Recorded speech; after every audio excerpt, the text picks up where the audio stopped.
A very good morning, ladies and gentlemen. Welcome back to the Tenant Farmer. My name, as always, is David, and you join me today in what is a beautiful, beautiful day. It's in May, and can you believe it? Late May, we're making hay. It's not what I had initially planned. Didn't think we'd be this early in the cycle, but we are, so we're going to get cracking along with it. We've already raked everything up. It's all ready to go there. We're just letting the wind go through the swaths a little bit more because it is quite blustery today, which is working out in our favor. New rake worked a treat. Really impressed with it, actually. Very nice and easy to operate as well. A lot of our machinery is kind of stacked up over here out of the way at the moment because there's a lot happening down here. We've been busy of late. We've broken down a few walls. We've lost about 3 meters of wall off here. And that is because we need to get cement trucks in. And we're also going to have to open this out a little bit more as well as part of the new yard system. So we have got our first bit of concrete poured.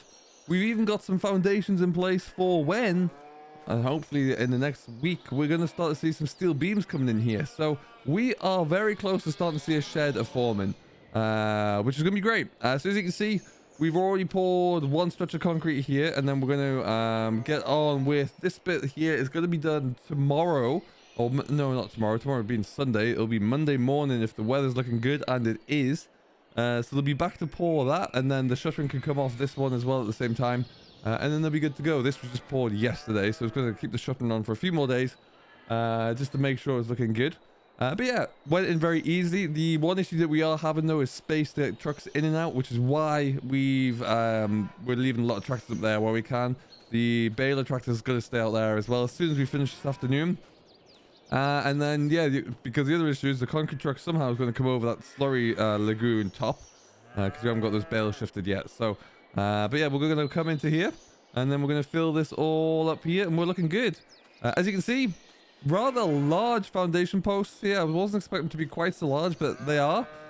It gives us a little bit more room to adjust when we're mounting and erecting the steel framework as well. What we know so far is that it's not going to go flush up against this wall. We're not going to touch this shed. We're just going to leave it as is. So it's going to sit off about more towards the edge of this pillar, this bay here, and then the two roofed lines are going to kind of button together to form a bit of a valley gutter, and then it will be good. Aside from that, though, everything else has gone as smooth as it could do up to this point. We are going to be, as soon as we can get this hay ground cut, cleared, or cut, baled, and cleared. We're going to try and get this lagoon emptied there. We're going to get the slurry out of here because we have to dig a bigger hole here and then pour an extension to the slurry lagoon and then break down the wall in the middle as well. So this needs to be emptied pretty quickly. So we'll work on that and we'll see if we can get that all done and dusted. And then when we do, we're laughing. We're on to onto just the building itself, really. Plumbing and everything, electricals, that's not going to be too much of an issue either. We're just going to branch off from what's on the existing shed. It's not going to be a concrete poured frame like this. It is going to be concrete blocks along the bottom, and then it's going to be Yorkshire boarding on the side, and then it's like a tin roof on the top. So it's coming along. It's looking good. I'm very pleased with how it's coming together. The biggest thing that we have to do at the moment is always going to be around concrete. So that is I guess really the most intensive piece of it all. So the pouring and the grading and the setting up for the concrete. So we've got the pour along that backside done there. We've got this one coming out here, which eventually will come up to the edge here. They just don't have enough shutter in it until they take that off that side there. And then it's going to go all the way down to here. So it will cover all of this area here very nicely. And when it does, then once that's set, once that's gone off and we can actually get back on it, we'll be easily in position to complete the building the shed and also pour the shed floor too. It's a lot of concrete, and then we are also looking into waiting to see, again, extra quote for it really, just to see what it's gonna be like from a cost standpoint.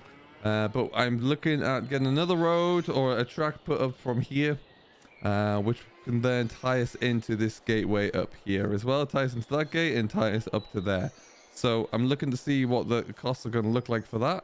What I think we'll probably do, the quickest way to do it in all honesty, is probably going to be to grade out this slope here some way, somehow, and then just allow it to go up there. That's what I'm thinking and hoping for, but we'll see. This concrete is not cheap either. It is expensive to get in there. This specific concrete we're coming into does not have reinforced rebar inside there, but it does have a few different additions in there around. There's a blend with like carbon fiber flakes that you can put in, or fibrous flakes at least, that will allow it to really strengthen up. And then we've obviously increased the concentration of the concrete or the cement powder in there as well to give it that extra firm bond in. So let's get this shop. That's where we are at there. But yeah, it's coming together very nicely. I'm very, very impressed with it all. I hope you like it. It's going to be great. And yeah, I couldn't do this if it wasn't for some of the many grants that are available that we've applied for successfully, because they will cover, I believe it's going to be around 65% of the concrete cost, which is huge, really. The cost goes up and up by the meter sometimes, it seems. So it is, yeah, they're going to cover a large chunk of that, and we will be able to redeem that where possible. So that's all good. We need to do a lot of paperwork for it, but it's worth it in the long run. What we're going to do now, though, is just fill up the massey here, and then we're off the bale. The bale has been checked over again since the silage work, and we're all going to be set. It's got plenty of net wrap in there. Everything else is looking good. 6714 is ticking along very nicely, and we are all set to go. Like I say, first bit of hay for the season. It has come in quite well so far. It was, when we finished mowing it down there, it was in great nick, and yeah, we're looking, I'm quite happy with it, really. So we'll see how we get this all baled up there. We'll leave the bales in the field for a couple of days, just because it's looking like it's gonna be a nice dry breezy day today and tomorrow. So if there's any heat formed in those bales there, they can sweat out in the field rather than in the shed. Because if you bring them into the shed too soon, there they will start to get a bit hot and a little bit moldy in some instances. But yeah, the first of the hay for us this year. This is exciting, actually. It's gonna be good to get this going, and then like I say, we'll get this field done so we can get some slurry on the go as well after the fact. Looking to get some contractors in to help us out with this, just because we are going to be fully busy. The rest of the hay ground over the far side is not far off at all, actually, so we need to think about getting on with that. And then yeah, we'll be good.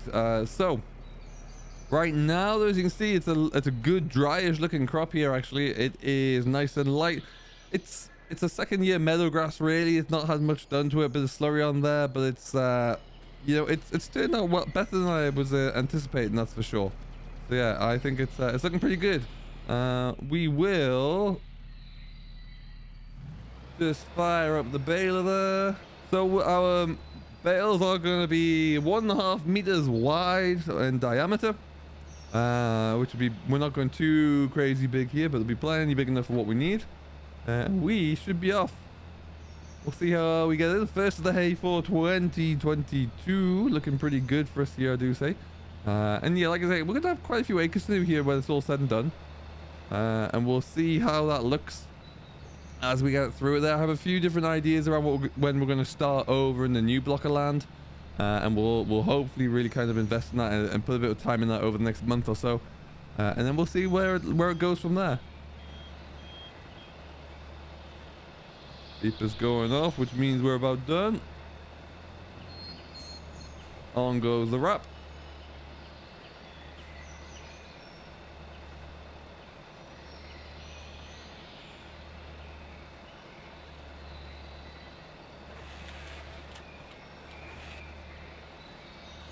Bingo. All right, let's go and have a quick look see before we go too far here. All right, well, there it is. First bale done. Looks pretty good, pretty tight. We'll dial down the pressure just a little bit here. But yeah, it's looking all right and looking nice and neat. We'll say these coon balers do good, stick out a good round bale. Very, very nice and tidy.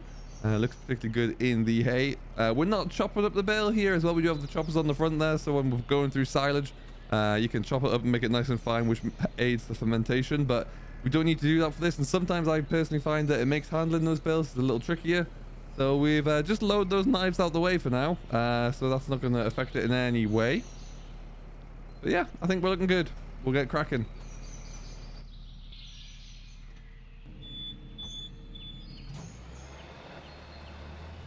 All right, then we're off again. Easily done.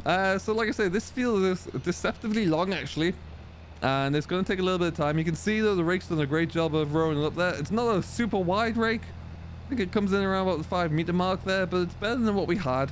It's a little bit faster as well, a little bit more control when you're on the rake, and it will increase the speed when we're on this, because that was a little bit of a bottleneck previously there when we just had the small single rotor rake, and when we've got as much hay to come up as we do, it's better where we can to get ahead.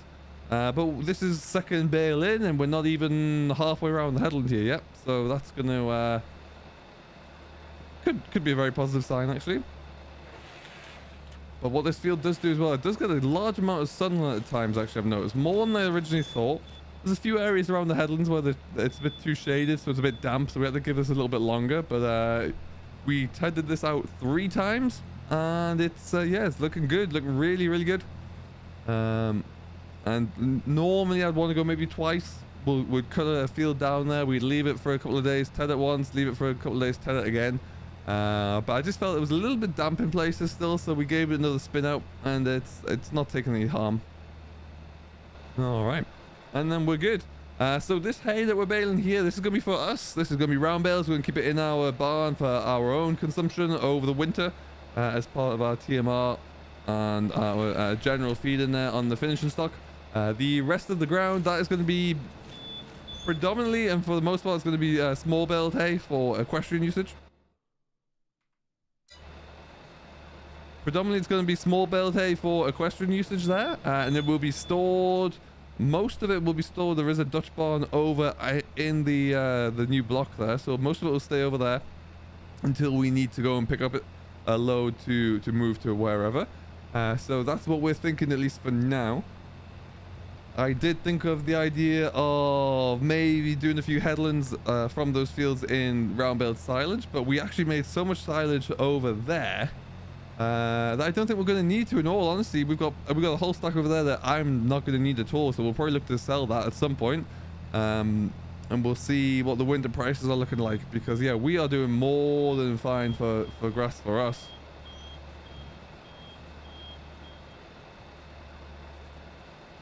And then yeah, that'll be a nice little thing to get ticked off the list there. That field may also, if we can get around to it, get some slurry on there as well, which I think would be ideal. If we can manage to do that, then that would be perfect. But I'm gonna have to look into consult with the contractor to see if they can actually make it work.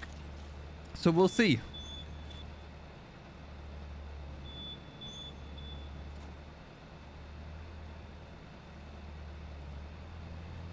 And all right, what's that bale number 4 for this headland so far?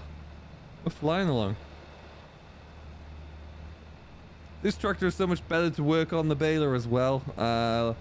Just so much more comfortable and enjoyable. The 54 series is a great tractor still, don't get me wrong, but it's, yeah, this just has a few more comforts that you, if you're on a baler for a full day, you really do get to notice.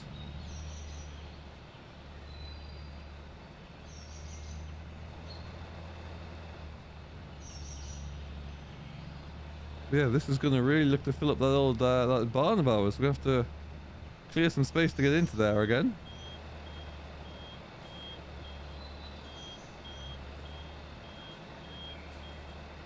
That, folks, is the first headland of the hay. I'm actually quite impressed with how many bales we got off here. And we'll have to just, they all seem to be pretty good, pretty tight. And we'll be able to kick on. But what's that going to be? I see 1, 2, 3, 4, is that? Oh, I'm missing bits over here though. 4, maybe 5, so that's wonderful. Excellent, and we will just continue and see. Hopefully this field won't take us much more than a couple of hours to get knocked out. And then if that's all it takes, then we're laughing here, and we'll get this all cleared up there, and then it's back on with the shed construction and everything that may entail. But really, that's it for us today. As we're just going to continue to let that do its thing. The Massey is looking an absolute picture there. Out goes our bale as well. Wonderful stuff. And we're looking good. Plenty of hay to get out into here though today, and then we will be back with you when we come to get this all stacked up in the near future, and hopefully show you a fully concreted yard. But we'll have to wait and see just what the building contractors have in mind for that, because that's very much out of my hands at the moment. Good lord, is it ever loud. And with that, we'll get on with the show. So thank you very much for watching as always. I do hope you have enjoyed. If you haven't yet to do so, give it a big thumbs up, subscribe for more. I've been David, your tenant farmer, and we'll see you all in the next one.